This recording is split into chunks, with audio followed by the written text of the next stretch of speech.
Hi, everybody. Hello, I'm Ryan. I'm Bethany. And we are Ryan and Bethany Board Game Reviews. And today we have another top 10 for you. And this top 10 is our top 10 favorite games that are great at all player counts. Have you ever played a game that on the box it says it plays 2 to 4 players? And so you played it 2 players and you were like, you lied! Nope, that should have been 4 only. Or is it 2 to 4? You played it at 4 and you were like, no. Nope, that should have been 2 players only. Or worse yet, the worst crime of all is like a ridiculous number, like it plays 2 to 11 players. And it's not even a rolling right. Those games work for some reason. And I don't know, we might even see one of those, I'm not sure. No, never mind, you won't. But those do work really, really well.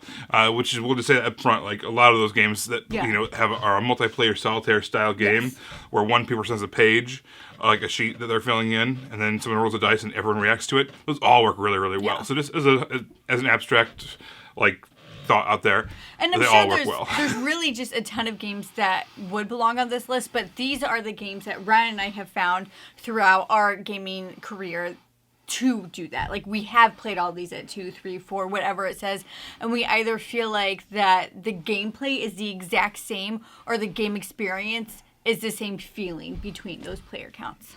All right, let's kick it off. You want to go first? I would love to. All right. Okay, so I'm going to start with CARPE DIEM, and this is a Stefan Feld game, and in this game, every player has their own player board that you're drafting these tiles from this middle player board, and the reason why it works really well at 2, 3, and 4 is because in the 2-player version, they stimulate this, when there's 4 tiles that you're drafting from any little section in the middle board. Whenever 2 are gone in the 2-player game, it just automatically deletes the other 2. They're gone from the game. So you still have the same amount of options before you. So you still have the same amount of opportunity to fill out your board completely and the same amount of options before you, regardless of the player count that you have. So our number 10 is CARPE DIEM. All right, our number 9 is Architects of the West Kingdom. Now, I would say that most games that are worker placement don't do super well at, varying player counts, or at least they feel differently, right? More constrained or whatever. This one, however, basically all the spots allow you to go there no matter who else is there. In fact, you yourself can go there again. And in fact, on top of that, the more times you yourself go there, the more resources you get. So if you go to the stone place and you have 1 person there, you're going to get 1 stone. If you go to the stone place and you already have a guy there, you're going to get 2 stone. And it keeps on building on top of itself like that. There's also this really fun mechanism where you can put people in jail if they get to be too strong in one area. So it's really, really balancing all around. If someone gets too strong in an area, you put them in jail, and then they have to spend some time getting them back out of jail or whatever. So it balances itself very well between all player counts. Architects of the West Kingdom. Our number 8 is Periodic. This is published by Genius Games. And so this is a game all about the periodic table of elements. And I really remember just very distinctly that we had played this game numerous times at 2, 3, and 4. Like all the time when we were playing it. And I remember feeling the exact same feeling whenever I played the game. Felt like I was able to do what I needed to. I didn't feel like people were blocking me off, even at the higher player count. So you're going around the table, the periodic table of elements. You're moving around the board trying to basically create something, whatever you want. Not whatever you want, but like whatever the card objective is. Yeah, whatever the card objective is based on the different elements that are on the set. Well, somebody could beat you to that, and of course that happened at a higher number count, but you also got a benefit for even participating in that. So because of that, I felt the same at all player counts. Our number 7 game is Between Two Castles of Mad King Ludwig. There's also another game called Between Two Cities, but Mad King Ludwig is a derivative of that, plus another game called The Castles of Mad King Ludwig. A little confusing, but we prefer the castles between Two Castles of Mad King Ludwig more than we prefer Between Two Cities. The point is, what you're doing is you are working with the players to your left and the players to your right in order to build 2 castles. What's going to happen is as you're kind of working on these various tiling games throughout the game, you are going to score at the end of the game whichever one of your castles that you've built that is worth the least amount of points. So it's kind of a little bit cooperative with your partners. You want them both to do well because ultimately whichever one is the lower is going to be the one that scores. So this is all simultaneous play with the tiles. So whether you're playing with 3 players or whether you're playing with 8 players, it doesn't really matter because everyone's playing simultaneously around the table with the people on their left and their right. So again, the 3-player game is going to feel the exact same as a 7-player game or whatever because it's all simultaneous and you're just playing with people on your left and right trying to make the best castles you can. Our number 6 is Go-Go Gelato!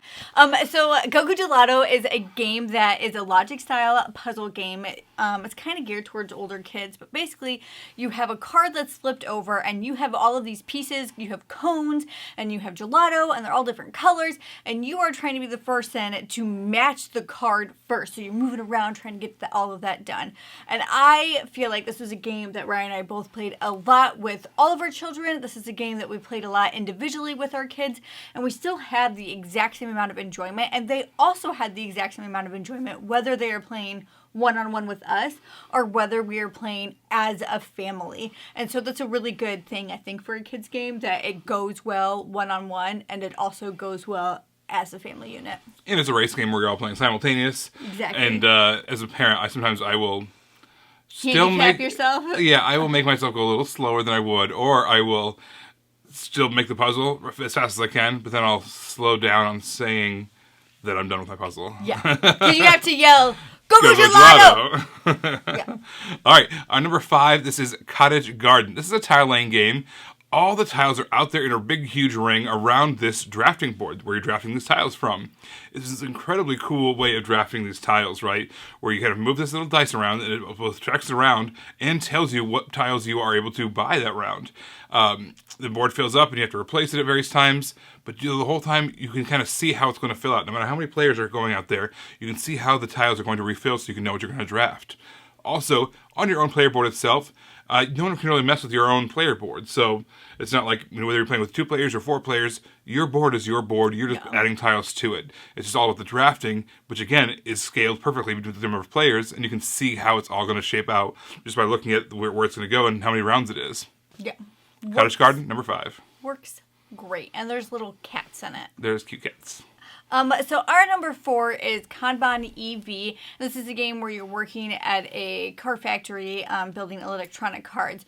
So the reason why I wanted to put this on the list is because I felt like regardless of the player counts that we played, we're able to you set out to try and do something based on the cards you have, and I never felt like I wasn't given the opportunity to do that. Things happen, but I felt like in 2, 3, and 4 players, I always had the opportunity to accomplish what I wanted to set out. Whether or not I was able to do that is on me as a player, but it wasn't the game. The game gave you the time you needed to accomplish what you wanted to do. So that is why it is our number 4, Kanban EV.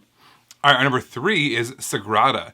This is a game that's kind of similar, like I said, to Cottage Garden. You are drafting these various dice. Once you've drafted them, you're putting them on your little board. You're playing your own little kind of solitaire game, trying to match them all in there, making sure you don't have, have any illegal rules like, reds can't touch red dice.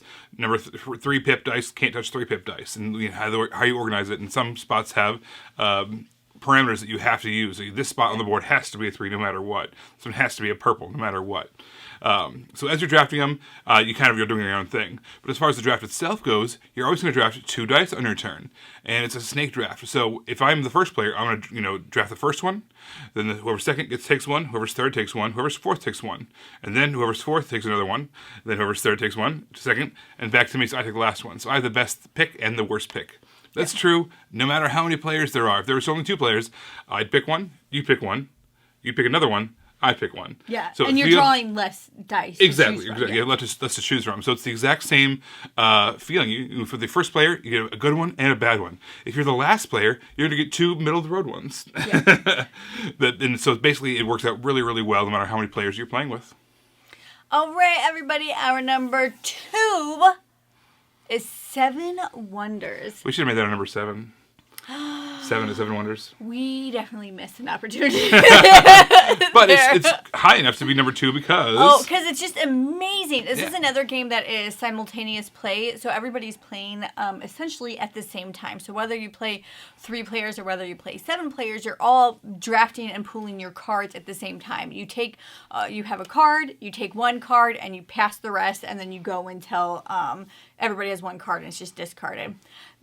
I have heard people say that they don't like it at the higher player count because at the lower player count, you're guaranteed that cards will come back to you. However, at the higher player count, there are multiple versions of the same card. Yeah. So there is a chance that, yes, it'd be in the same set of hands, but that doesn't happen as often as you would think. So it is pretty spread out. And we just had a magnificent 7-player version of this game that was... with all the expansions thrown in. It was wonderful, and I loved it, and it's just as much fun, I feel like, to do it with 3 players. Just there's so many other 3-player games. Right. Yeah. Now, there is a 2-player variant for this game that is not recommended. But it's very clear in the rules that it's a variant, not like the main game. Yeah. So if a game calls it a variant, maybe it works, maybe it doesn't. But the point is, it's a variant. You have to take that into account. I know that some people like it. I'm not some people. I do not like it. I like it. I just, at this point, we're going to play Seven Wonders Duel. Yeah. All right, I've arrived. We're at the number 1 spot. We have mentioned Stefan Feld's name once before with Carpe Diem. This time we're talking about the Castles of Burgundy. Honestly, there is a half a dozen games we could have thrown in this spot from Stefan Feld. First of all, he's one of our favorite designers. And second of all, that 2 to 4 range, he is just like the master of making a balanced game. Yeah. So specifically with Castles of Burgundy, what happens is there is all these tiles that come out there at the beginning of every round. But based off the number of players there are, there's less tiles that come out. Yeah. So you're working with less tiles, but it feels so balanced. And then again, kind of like a pattern that we've seen is once you've drafted the tiles, then you just put it on your own board at your own leisure, however you want. You're doing your own thing. No one can mess with you. The messing with each other is all happens in the middle of the board. But again, that's balanced because there's less tiles when there's less players out there. Yeah. It's just an amazing game, a really smooth game. When you play it 2 players, it just goes by so fast. Yeah. When you're playing with 4 players, it's just a revelation. It's just a great game overall. This is the game that started us on our Feld kick, I think. I think if you enjoy Euro games, I don't want to tell people what to buy, but I would consider this, if you like Euro games, a board game essential. You check it out for sure. Yeah. This is one that I think that a lot of people, I know a lot of people like, but if you haven't played it, I think you'll like it too. Yeah. Well, everybody, we want to hear from you. What are some games that you've discovered are great at all advertised player counts? Excuse the variants. They don't count. All advertised player counts. We want to know in the comments below. Until then, don't forget to subscribe so you can see our videos as they come out. You can always find us on Facebook, we're Ryan Bethany Board Game Reviews. On Twitter, we're Ryan Bethany1. And on Instagram, we are Ryan and Bethany. You guys, thanks for watching. We will see you next time. Bye.